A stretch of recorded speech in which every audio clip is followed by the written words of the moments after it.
Glória a Deus. Que o nome do Senhor seja glorificado. Amém. E é engraçado que eu estava com o celular na mão, acho que foi sexta, né, pastor? Sexta-feira, descansando no final da tarde, e eu estava com o celular na mão e eu vi uma mensagem do pastor. Bem simples assim, ó, gente. Essa é a cara do pastor. Você quer ministrar domingo de manhã, sim ou não? Eu sim. Glória a Deus, né? Mas há um tempo atrás, quando o pastor estava ministrando aqui a respeito das maldições, já faz mais de um mês, né, pastor? Em um dos domingos, Deus me deu uma palavra quando o pastor estava ministrando, e ele passou por um texto, mas esse texto que eu quero falar hoje não foi o foco da ministração do pastor, mas imediatamente, que a gente é assim, né? Nós vamos ouvindo a ministração e Deus já vai falando. E imediatamente assim o Espírito começou a falar comigo. E eu estou fazendo, né? Nós estamos fazendo, eu e o Valceli, a segunda edição do meu livro Vencendo o Mal com a Palavra. E eu até aproveitei essa palavra e ele vai ser acrescentado alguns capítulos, e esse capítulo, essa palavra vai entrar de uma forma mais extensa no livro também. Foi a partir de uma mensagem do pastor. Então eu quero que você abra comigo lá no livro de Juízes, Juízes no capítulo 17. Gente, estou estreando minha caneca. Esse tempo eu falei, quando será que eu vou estrear minha caneca? Porque todo pastor agora tem uma caneca aqui, ó. Olha que lindo.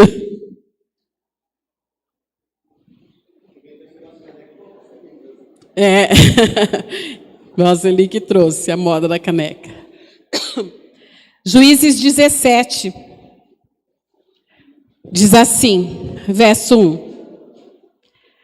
Havia um homem da região montanhosa de Efraim, cujo nome era Mica, o qual disse à sua mãe: os 1.100 ciclos de prata que te foram tirados, por cuja causa deitavas maldições, e de que também me falaste, eis que esse dinheiro está comigo. E eu o tomei. Então lhe disse a mãe: bendito do Senhor seja meu filho. Assim restituiu os 1.100 ciclos de prata à sua mãe, que disse: de minha mão dedico este dinheiro ao Senhor para meu filho, para fazer uma imagem de escultura e uma de fundição, de sorte que agora eu te devolvo. Porém, ele restituiu o dinheiro à sua mãe, que tomou 200 ciclos de prata e os deu a ourives, o qual fez deles uma imagem de escultura e uma de fundição. E a imagem esteve em casa de Mica. E assim este homem, Mica, veio a ter uma casa de deuses, fez uma estola sacerdotal e ídolos do lar, e consagrou a um dos seus filhos, para que lhe fosse, para que lhe fosse sacerdote. Naqueles dias não havia rei em Israel. Cada um fazia o que achava mais reto. Havia um moço de Belém de Judá, da tribo de Judá, que era levita e se demorava ali. Este homem partiu da cidade de Belém de Judá para ficar onde melhor lhe parecesse. Seguindo, pois, o seu caminho, chegou à região montanhosa de Efraim, até a casa de Mica. Perguntou-lhe Mica: de onde vens? Ele lhe respondeu: sou levita de Belém de Judá, e vou ficar onde melhor me parecer. Guarde essa frase. Então lhe disse Mica: fica comigo, e sê-me por pai e sacerdote, e cada ano te darei 10 ciclos de prata, um vestuário e o sustento. O levita entrou e consentiu em ficar com aquele homem, e o moço lhe foi como um de seus filhos. Consagrou Mica ao moço levita, que lhe passou a ser sacerdote, e ficou em casa de Mica. Então lhe disse Mica: sei agora que o Senhor me fará bem, porquanto tenho um levita por sacerdote. Até aqui, amém? Eu quero falar hoje a respeito de algo que Deus tem me falado muito ao coração esses tempos, e até nas ministrações que o pastor tem feito a respeito do nosso posicionamento diante do Senhor e diante da palavra de Deus. E algo que nos rouba e que tem roubado a igreja de Cristo é o espírito de religiosidade. Há uma confusão espiritual, porque o mundo está confuso, o país está confuso. As situações que nós temos vivido são situações que parecem de loucura, onde as pessoas perderam seus princípios, perderam seus valores morais, perderam os valores espirituais, familiares, éticos, onde as pessoas estão voltadas somente para si, cada um fazendo aquilo que bem entende e cada um vivendo por sua própria conta. E aqui nós vemos uma família tomada por esse espírito de religiosidade. Nós vemos aqui uma mãe, nós vemos aqui um filho, que eram da tribo de Efraim, que conheciam a Deus, mas não se relacionavam com Deus. E quanto nós temos visto isso nos dias de hoje? Pessoas que conhecem a Deus, pessoas que frequentam uma igreja, pessoas que têm um estereótipo de um cristão, mas que não conhecem a Deus na sua profundidade. Porque não mudam suas atitudes, porque continuam tendo padrões do mundo, padrões da velha natureza. Então nós vemos aqui uma família desestruturada, uma família que parece que queriam a Deus, mas não queriam obedecer a Deus. E esse é o problema, porque muitas vezes nós queremos a Deus, mas queremos a Deus naquilo que Ele pode nos dar, nas bênçãos que Ele pode derramar sobre as nossas vidas, na cura que Ele pode nos oferecer, na libertação, mas não queremos a Deus naquilo que representa a obediência a Deus, a mudança de atitudes, a mudança de caráter, a mudança e posicionamento espiritual. E ali no versículo 6, diz que naqueles dias não havia rei em Israel, e cada um fazia o que achava reto, o que achava mais reto para si. Cada um andava por sua própria conta. Quantas vezes nós andamos pela nossa própria conta? No dia a dia, nas atitudes do nosso cotidiano, nas decisões que nós precisamos tomar, andamos pela nossa própria conta. E quando nós aqui analisamos algumas atitudes de Mica, nós vemos que Mica era um ladrão, porque ele rouba a própria mãe. Se você prestou atenção no texto, ele começa dizendo: olha, os 1.100 ciclos de prata que te foram tirados, por cuja causa deitavas maldições, e de que também me falaste, eis que esse dinheiro está comigo, eu os tirei. Ele era ladrão, roubava a própria mãe, porque quem anda por sua própria conta, rouba, não tem valores familiares, não tem valores espirituais. Quem anda por sua própria conta faz o que dá bem, o que bem entende, o que dá na sua cabeça. Ah, preciso do dinheiro, tenho dinheiro fácil ali, vou lá e pego. Quem anda por sua própria conta é mal pagador, ele compra e não paga. Ele dá desculpas. Quem anda por sua própria conta não tem valores nenhum. Não tem valores espirituais, não tem valores morais.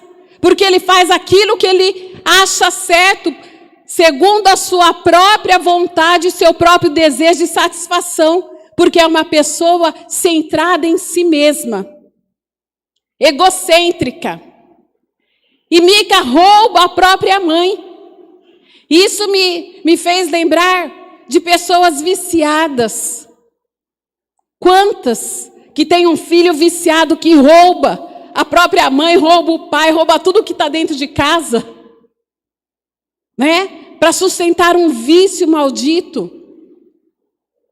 Pessoas que andam por sua própria conta. E a segunda atitude que a gente enxerga aqui, depois que ele rouba, sem vergonha nenhuma, ele confessa o roubo.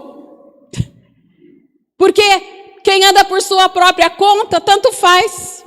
Tanto faz ser honesto ou não ser honesto, tanto faz pecar ou não pecar. Ele acha que é assim. Ele pecou, ele roubou, ele se prostituiu, aí ele vai na igreja e ele louva e ele faz uma oração e ele acha que está tudo bem, porque essa é a religião dele. Ele é tomado pela religiosidade, que o ensinou a ter atitudes religiosas, mas não ter um coração movido pelo Espírito de Deus, não ter um coração obediente ao Senhor. Então tanto faz eu estar na igreja, mas tanto faz eu adulterar.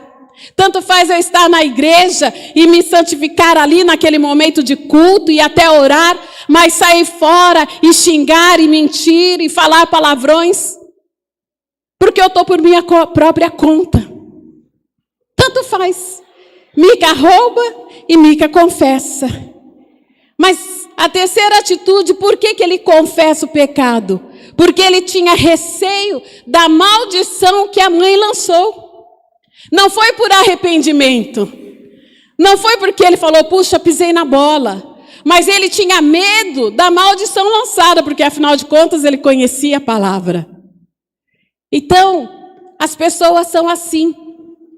Tem uma religião, querem a Deus, mas querem andar por sua própria conta. E tanto faz como fez. E quando nós olhamos para essa mãe, a Bíblia não fala o nome dessa mãe, dessa mulher. E a Bíblia também não diz se ela sabia ou não que o filho havia roubado aquelas moedas, mas simplesmente ela pega e amaldiçoa.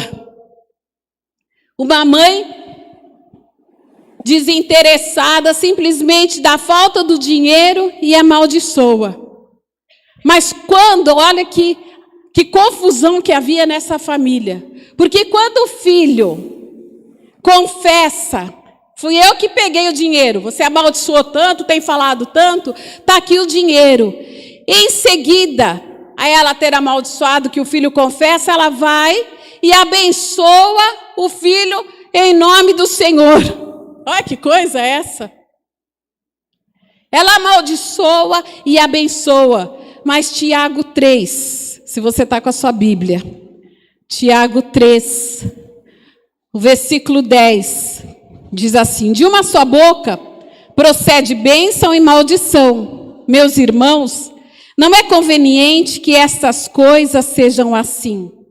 Acaso pode a fonte jorrar do mesmo lugar o que é doce e o que é amargoso? Acaso, meus irmãos, pode a figueira produzir azeitonas ou a videira figos? Tampouco fonte de água salgado pode dar água doce.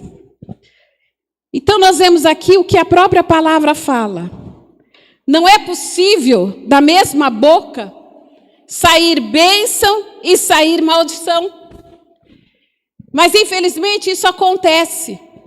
Infelizmente, nós encontramos pessoas abençoando, né, colocando textos na internet. Que o seu dia seja abençoado. Que o seu mês, né, quando muda o mês então, são muitos postes, né? Mas daqui a pouco tá lá, falando contra o outro nas redes sociais, julgando, mentindo, amaldiçoando, xingando o filho, xingando o marido xingando a esposa. O que tem na sua boca? Qual é a palavra que tem na sua boca? Aquela mãe ora, amaldiçoa e ora, abençoa. E muitas vezes as pessoas têm andado assim em cima do muro. Porque ora está falando bem, concordando, sendo santo, e ora está amaldiçoando, fazendo fofoca, falando mal, julgando, porque nós somos ótimos para julgar, para deduzir, para tirar conclusões, sem saber a verdade da situação. Mas a Bíblia é muito clara. Não pode sair bênção e maldição. Nós precisamos escolher que lado nós queremos estar. O que nós queremos que saia da nossa boca. E a terceira atitude dessa mulher, numa tentativa de manipular a Deus, ela consagra o dinheiro roubado ao Senhor. Eu percebo aqui que essa mulher, ela queria Deus. Só que ela não queria obedecer a Deus. Ela queria um Deus que fizesse aquilo que ela desejava. Mas ela não queria um Deus verdadeiro. Porque Deus, desde o Velho Testamento, Ele tinha ensinado o povo como cultuá-lo, como servi-lo. Ele tinha dado os mandamentos.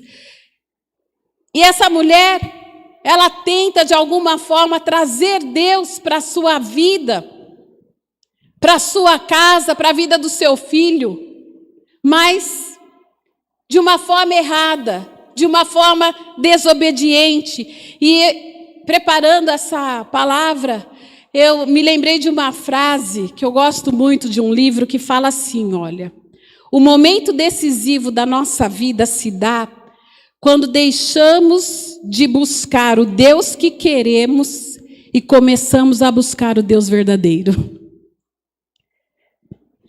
E muitas vezes nós estamos buscando o Deus que nós queremos. E esse Deus é o Deus que abençoa, é o Deus que abre portas, é o Deus que responde a nossa oração, é o Deus que cura. Mas esquecemos que o Deus verdadeiro é um Deus de justiça, é um Deus ciumento, é um Deus que exige obediência, é um Deus que não aceita a idolatria. E aquela mulher, ela pega aquele dinheiro de volta e ela manda fazer uma imagem de escultura e uma imagem de fundição para Mica. Olha que coisa. Olha a confusão que havia. Aquela mulher, ao invés de estar abençoando o filho, ela gera uma idolatria. Ao invés dela pegar o filho e conversar, ele já era adulto, claro, mas sempre há tempo para conversar e para aconselhar, não importa a idade. Ao invés dela chamar a atenção, orientar, ela trata aquele roubo como se fosse nada. E ainda justifica a atitude do filho, consagrando dinheiro para Deus, mas fazendo imagens. Queridos, quantas vezes nós somos coniventes com erros dos filhos, erros do marido, da esposa, e ao invés de nós chamarmos a atenção e de corrigirmos, e falarmos não está certo, passa a mão na cabeça. O pastor tem falado muito disso, de pastores, igrejas que pregam coisas bonitas e boas para se ouvir, passando a mão na cabeça, mas não coisas e palavras que fundamentam a fé, que fundamentam a aliança com Deus. E essa mãe faz isso. E às vezes, na correria do nosso dia a dia, nós achamos o caminho mais fácil, que é fingir que não viu. Ah, deixa, foi só um deslize. Na agitação do dia, na ocupação que nós temos, nós nos esquecemos do que é verdadeiro, do que é a palavra, do que é a santidade, do que é a orientação. E aquela mãe, ela dá início a uma casa de deuses, porque nós vemos ali que a partir daquele dia, as imagens ficaram na casa de Mica. E ele fez uma casa de deuses, corrompendo um povo, corrompendo uma família, trazendo uma idolatria. É triste, havia muita confusão. Aquela atitude gera uma prostituição espiritual no meio daquele povo, no meio daquela família, para aquele filho. A Bíblia não fala nada, eu dei uma pesquisada, mas não achei nada. Se aquela mulher tinha um marido. O senhor sabe, pastor? Não fala nada, né? Nem nos comentários que eu procurei, assim, não tem nada. É.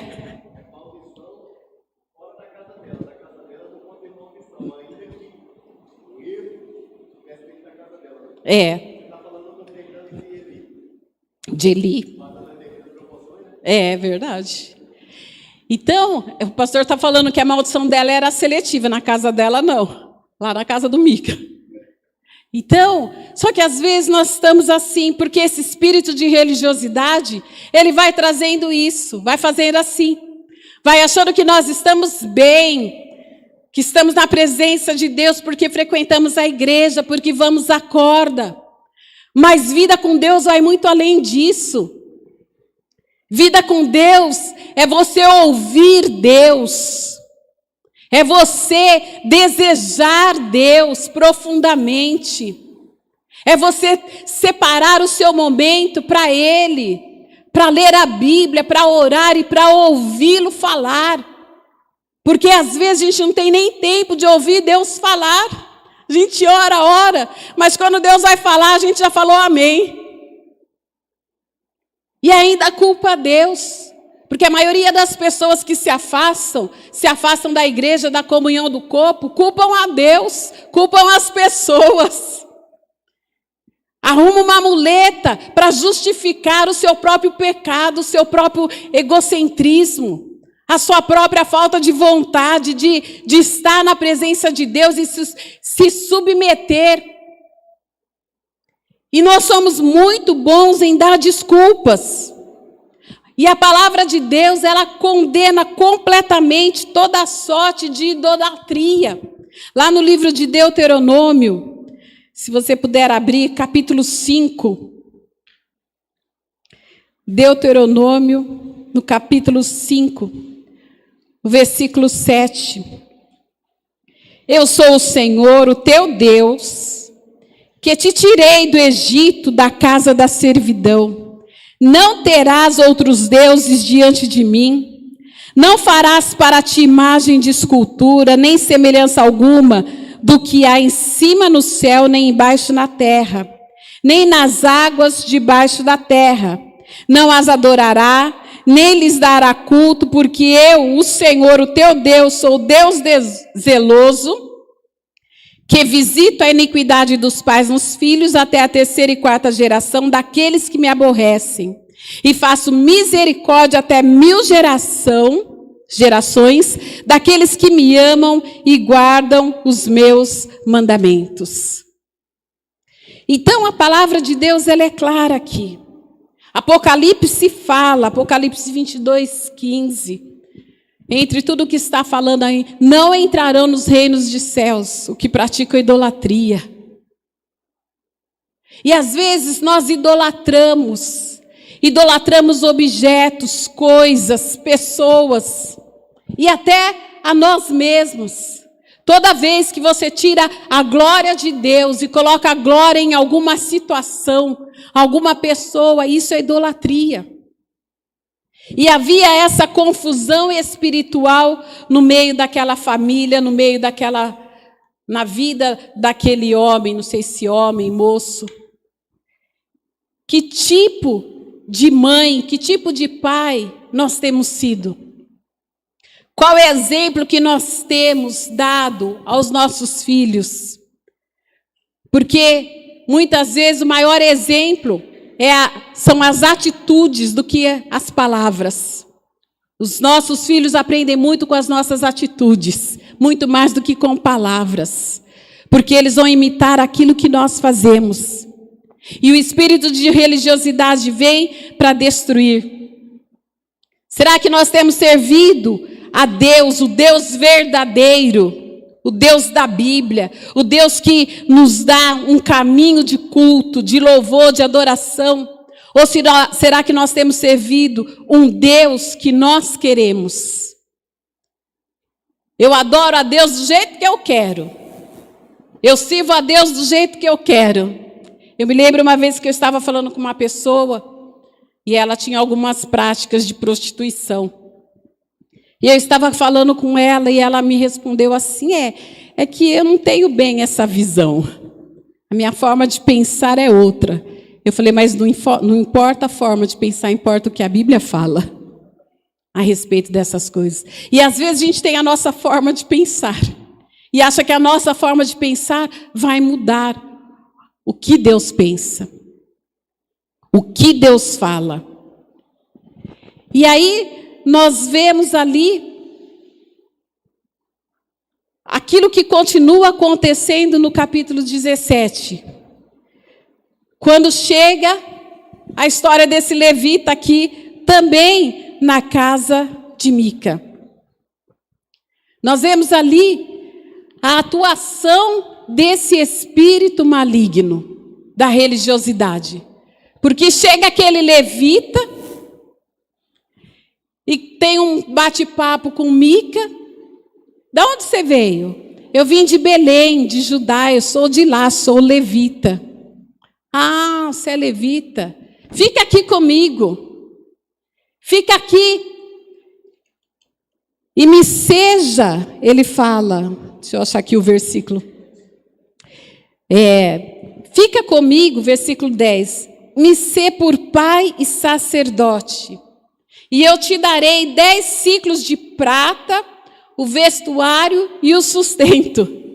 Só que, se você se lembra, em alguns versículos anteriores, Mica consagrou o filho dele para ser sacerdote, sem ter herança sacerdotal. Simplesmente, vem cá, filho, você vai ser sacerdote. Agora chega um e ele fala, se eu tiver um sacerdote que é levita, que é de lá, original, não é da China, ele é original, então vai ser bom. E ele pega, e olha a confusão, me seja por pai e sacerdote. Aí ele põe de escanteio o filho, que era sacerdote, sem ter herança nenhuma sacerdotal, e acha que agora, ele tendo um levita, Deus irá ser favorável a ele. Porque é assim que nós fazemos. A gente corrompe aquilo que é espiritual, a palavra, distorce, dá um jeitinho e fala, agora sim, agora Deus vai me ser favorável. Então, é tanta confusão, e aqui ainda no versículo fala, me seja por pai. Mas quando você lê o versículo seguinte, diz que ele se apega ao levita e que o levita passa a ser como um filho para ele. Mas que história que é essa? Ele chama o cara para ser pai, para ser aquele que orienta, para ser o sacerdote, mas daqui a pouco o sacerdote que era para ser pai, para dar direção, se torna um filho. Percebe a confusão? Não havia princípios. Ele estava perdido, era um homem perdido, que ele queria andar pela lei, tomado por essa religiosidade, mas ele não queria seguir os padrões de Deus. Não tem jeito de andarmos com Deus se não obedecermos a Ele. Não tem jeito de falarmos que Deus está num negócio, que Deus está abençoando, se não há obediência, se há falcatrua, se há mentira, se há engano.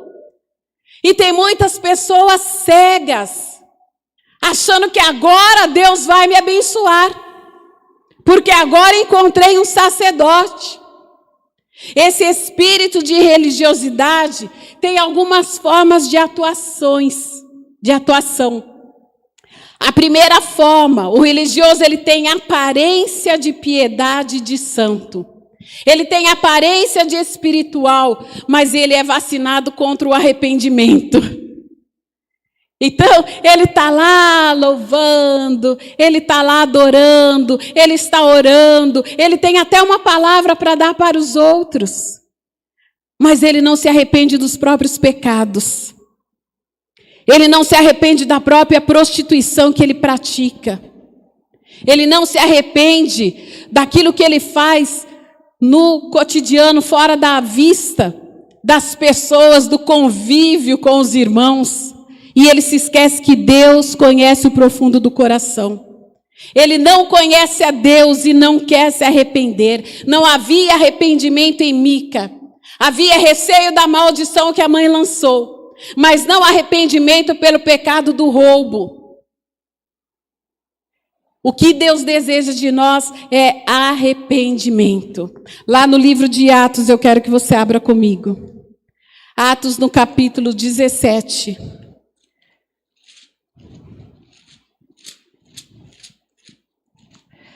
Atos 17, versículo 29.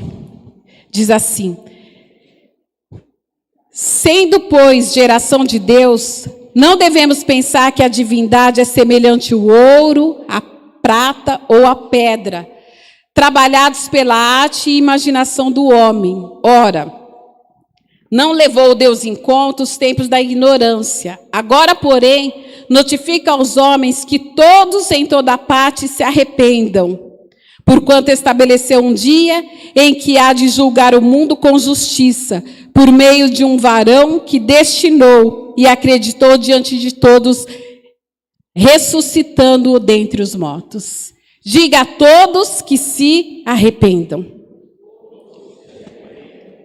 Olha, glória a Deus. Eu só estava falando para vocês. Diga a todos que se arrependam. Deus falou isso.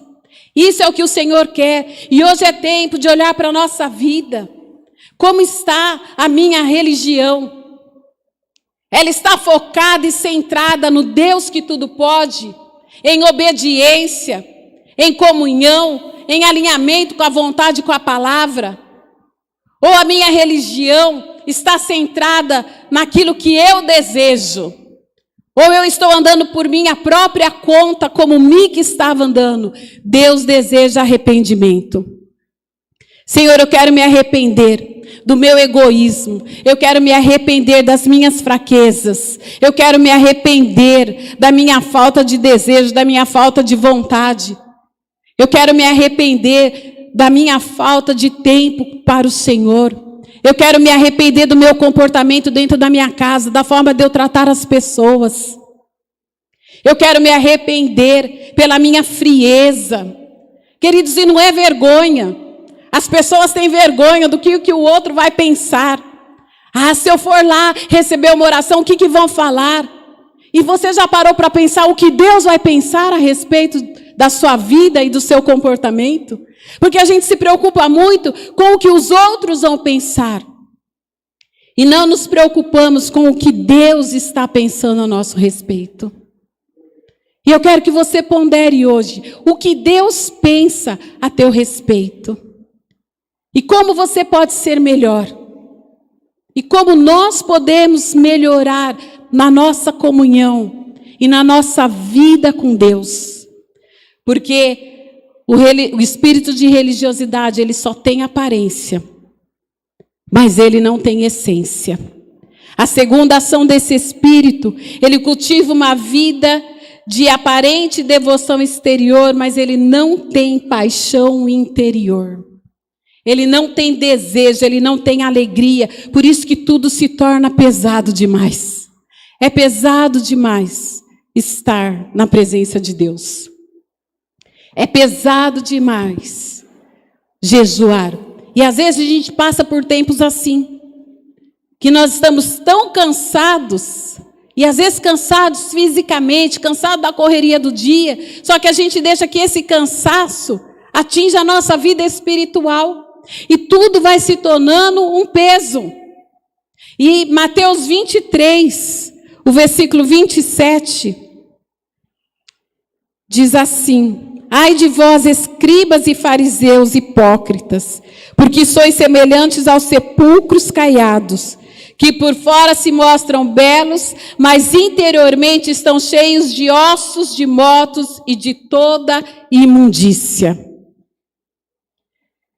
Quantas vezes a gente tem sido como sepulcros caiados? Deus não quer uma aparência, Deus quer um coração voltado para Ele. Deus não quer uma aparência de religioso e de santo. Deus quer uma vida no altar dele. Deus quer uma vida de transformação. E esse espírito de religiosidade, em terceiro lugar, ele tem justiça própria. Tudo ele se justifica. Ele justifica as suas ações. E a gente se esquece, quando nós pedimos justiça para Deus, Ele vai fazer primeiro justiça na nossa própria vida, de acordo com aquilo que nós fazemos. Mas o religioso, ele tem uma justiça própria. Só que a palavra de Deus lá no livro de Isaías, no capítulo 64, o versículo 6 diz assim: mas todos nós somos como o imundo, e todas as nossas justiças como trapo de imundícia. Todos nós murchamos como a folha, e nossas iniquidades como um vento nos arrebatam. Somos trapo de imundícia. Então, é tempo de falar: Senhor, eu não quero mais justificar os meus erros, justificar os meus pecados, justificar a minha frieza, justificar a minha falta de fé. Eu quero estar entregue a Ti. Eu quero ser movido pelo Teu Espírito Santo. Eu quero ter a essência de Deus na minha vida. Eu quero tirar toda a idolatria, toda a corrupção. E eu quero andar na Tua presença. E em quarto lugar, esse espírito de religiosidade, ele é orgulhoso, achando que suas realizações são maiores do que as realizações dos outros. E ele nunca atribui aquilo que ele conquista, aquilo que ele tem, aquilo que ele realiza a Deus. Porque ele acha que é dele, porque ele é inteligente, porque ele é sábio, porque ele tem condições, porque ele faz isso, ele é aquilo, é tudo centrado nele. Porque ele anda por si próprio, como aquele povo estava andando. E quando Mica se enche desse orgulho, por ter um sacerdote levita, ele fala: agora eu sei que Deus me fará o bem. E eu me pergunto, o que aquele levita estava fazendo lá? Se o lugar do levita era no tabernáculo, se ele já tinha um lugar para estar. O que aquele levita estava querendo? Ganhar uma roupa, ganhar um salário, se a porção do levita vinha de Deus. Ele estava fora do lugar. Ele estava fora da posição espiritual que Deus o chamou. Quantas vezes nós estamos fora da nossa posição? Quantas vezes Deus te chamou, te deu um dom, te deu um talento, e você está fora da sua posição? Porque tudo se tornou pesado, porque há muito cansaço, porque há muita correria, e o mundo é assim e não vai melhorar. E cada dia mais eu creio que vai ser mais correria, mais loucura, porque o mundo está assim. E a gente tem que correr atrás das coisas. E aquele homem estava ali, fora da sua posição. E tão fora, que depois, se você quiser, continua lendo. A história é bem interessante. Que vem a tribo de Dan, chega naquela cidade, chega na casa de Mica, com um super exército, e fala: me dá a sua imagem, me dá a sua imagem, me dá aquilo que você tem aí. E aí ainda convence o levita a deixar aquela família de ser sacerdote do Mica, e fala para ele: olha, agora você vai ser sacerdote de muitos soldados. E na sua corrupção, porque ele estava fora da sua posição, aquele levita abandona Mica e vai com o exército de Dan. E ainda as imagens do templo de Mica lá, da adoração, foram roubadas. Porque tudo que vem do diabo, ele tira. E ele te deixa na dor da perda e do sofrimento. Então, é tempo de nós pensarmos o que e a quem nós temos servido. É tempo de nós pensarmos, eu estou na minha posição, eu estou desenvolvendo a minha eleição, o meu chamado, ou estou dando desculpas, ou estou achando que está difícil demais, que está corrido demais, que eu não consigo mais. E hoje Deus está falando, é tempo de arrependimento. Arrependimento que gera mudanças. Arrependimento que anima a fé. Arrependimento que fala, eu creio que Deus é tudo. Porque a Bíblia fala que nele existimos, nele nos movemos.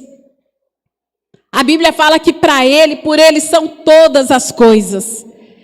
Só no momento que nós andamos pelas nossas próprias forças e vontades, no momento que nós saímos da nossa posição, nós abrimos mão desses valores espirituais. Deuteronômio 6, o versículo 4 ao 9 diz assim: ouve, ó Israel, o Senhor nosso Deus é o único Senhor. Amarás, pois, o Senhor teu Deus de todo o teu coração, de toda a tua alma e de toda a tua força. Essas palavras que hoje te ordeno estarão no teu coração. Tu as inculcarás a teus filhos, e delas falarás assentado em tua casa e andando pelo caminho, e ao deitar-te e ao levantar-te. Também as atarás como sinal na tua mão, e te serão por frontal entre os olhos, e as escreverás nos umbrais da tua casa e nas portas. Aqui a palavra do Senhor é claro. Amarás o Senhor teu Deus, o único Deus. Só a Ele servirá.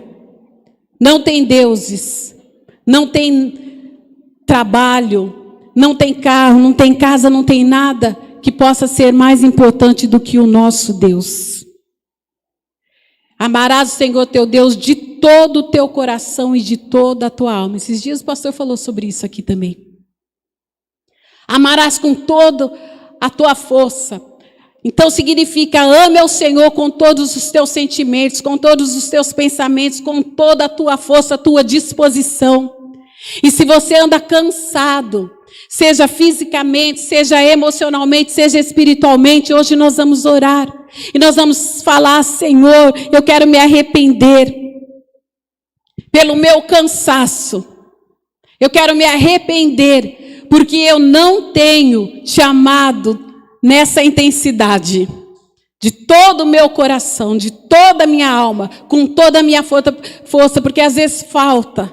A gente acha que está fazendo, mas quando vamos analisar nos detalhes, está faltando tanto. Está faltando força, está faltando disposição, está faltando desejo. Está faltando leitura. É uma loucura você conseguir disciplinar a sua mente, o seu coração para servir a Deus nessa intensidade. Nós lançamos o desafio, o vosso ele sempre tem falado aqui, na nossa coda, de lermos a Bíblia em um ano. E a gente percebeu que não estava funcionando muito. Aí, a Mel teve uma ideia, acho que foi a Mel.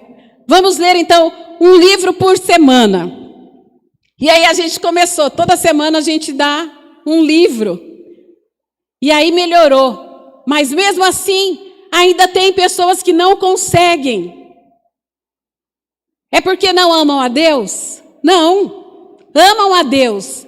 Mas não conseguem ter essa intensidade para estar na presença de Deus. Quem já tentou fazer a leitura bíblica em um ano? É fácil.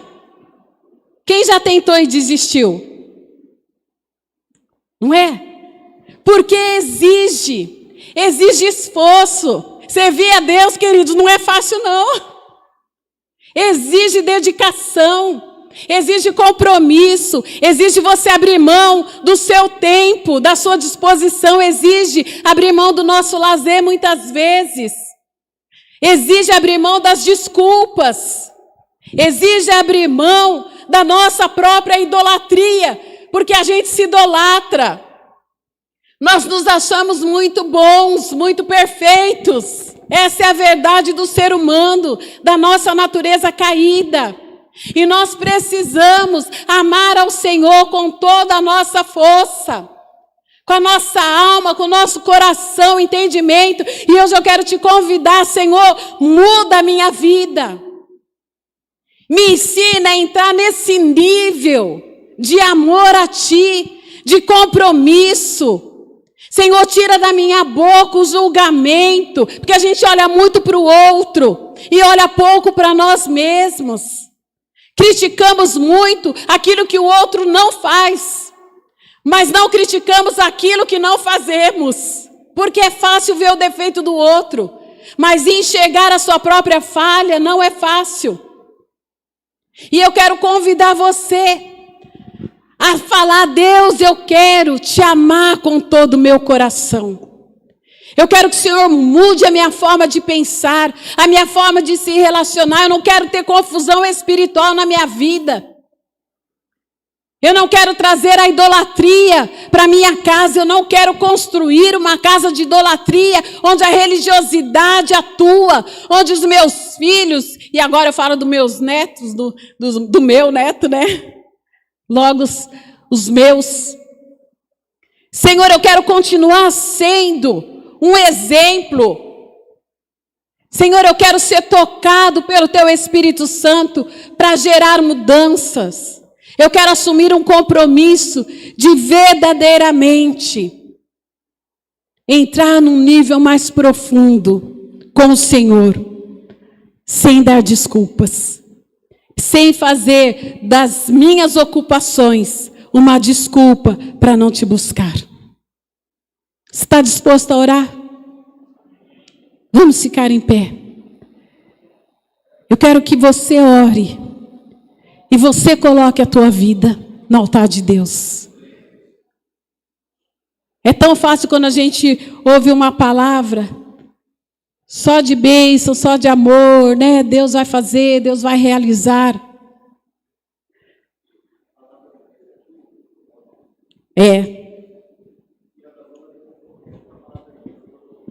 Exatamente. Tira da zona de conforto. Comece a orar, feche teus olhos. O que você precisa apresentar a Deus? Às vezes nós nos acostumamos a estar no culto, a vir na igreja, porque é um costume religioso. Mas mais do que um costume, nós precisamos ter uma entrega de vida a Jesus. Entrega a tua vida a Jesus. Comece a pedir: Senhor, eu não quero ser como a mãe de Mica, eu não quero ser como Mica, que achava que tinha Deus e queria se beneficiar das bênçãos de um Deus. Eu quero ter um compromisso contigo. Fala para o Senhor aquilo que você precisa mudar, seja em atitude, seja em palavras, seja no seu trabalho, seja no seu caráter. Fala: Senhor, firma o meu caráter na tua palavra.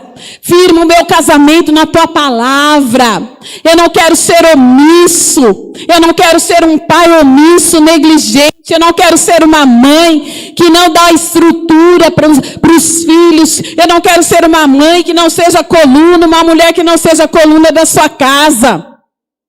E às vezes você está tão cansado. E isso acontece. Um cansaço físico, um cansaço espiritual, porque o mundo tem nos cansado, mas o Espírito do Senhor, Ele pode nos